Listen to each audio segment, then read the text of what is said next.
हम लोगों ने 2 वर्ष पहले, यानी लगभग 2-2.5 वर्ष पहले कानपुर में एक सेमिनार आयोजित किया था इसी प्राकृतिक खेती पर, और लगभग 500 से अधिक हमारे प्रगतिशील किसान उस कार्यक्रम में सम्मिलित हुए थे। उसका परिणाम है कि आज प्रदेश के अंदर हजारों हेक्टेयर भूमि में प्राकृतिक खेती होनी प्रारंभ हुई है,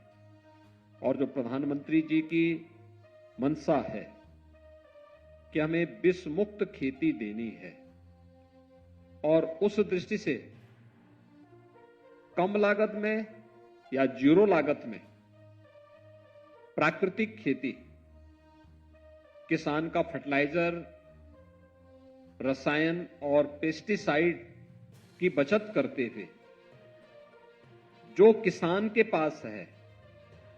या जिनका उत्पादन किसान स्वयं करता है,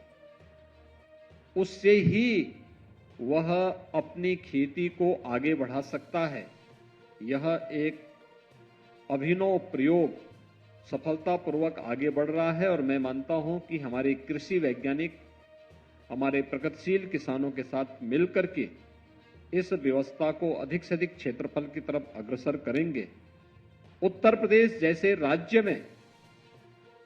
यह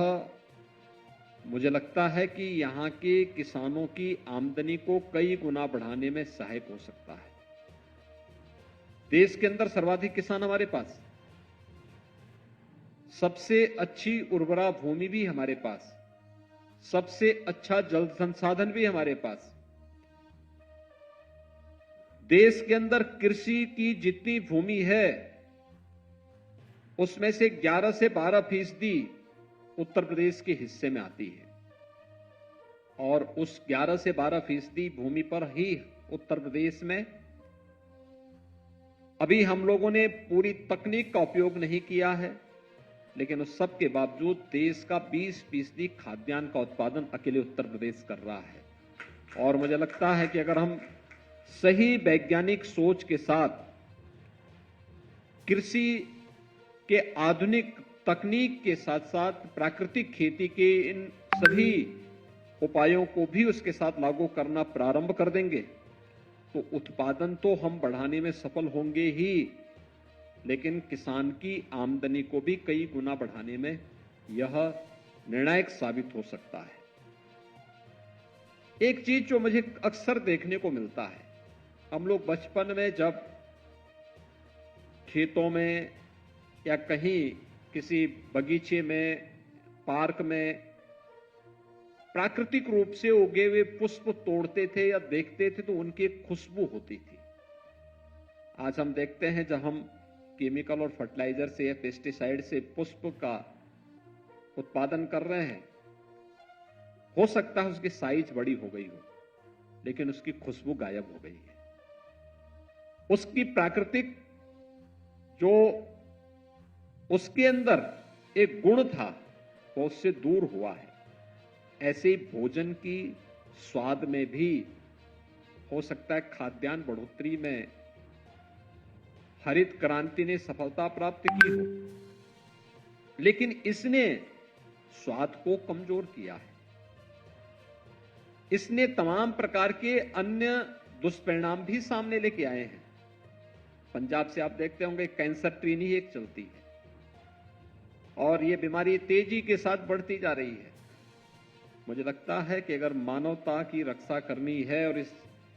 धरती मत, तो उसके लिए हमें इस धरती माता की रक्षा करनी होगी, और धरती माता की रक्षा करनी है तो इसके लिए हमें प्राकृतिक खेती की तरफ जाना होगा। यही किसान के सतत और समान विकास का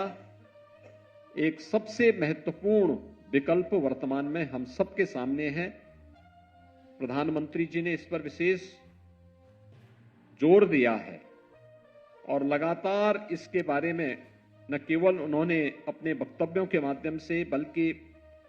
अब तो केंद्रीय बजट का भी इसे हिस्सा बनाया है। इसलिए हम सब अगर इसके साथ जुड़ते हैं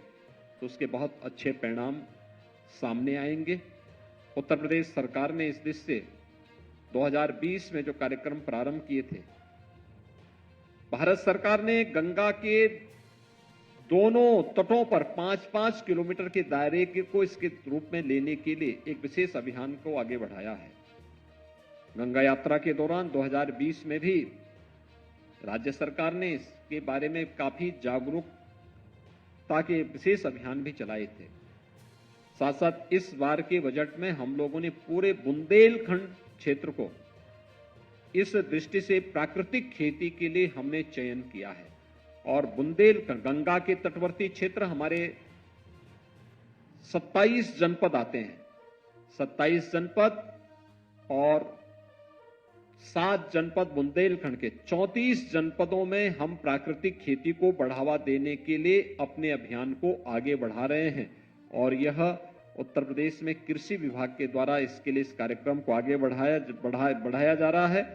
और इसके लिए आवश्यकता पड़ेगी तो इसके लिए हम बोर्ड आदि के गठन की प्रक्रिया को भी तेजी के साथ आगे बढ़ाएंगे जिससे इसे प्रोत्साहित किया जा सके।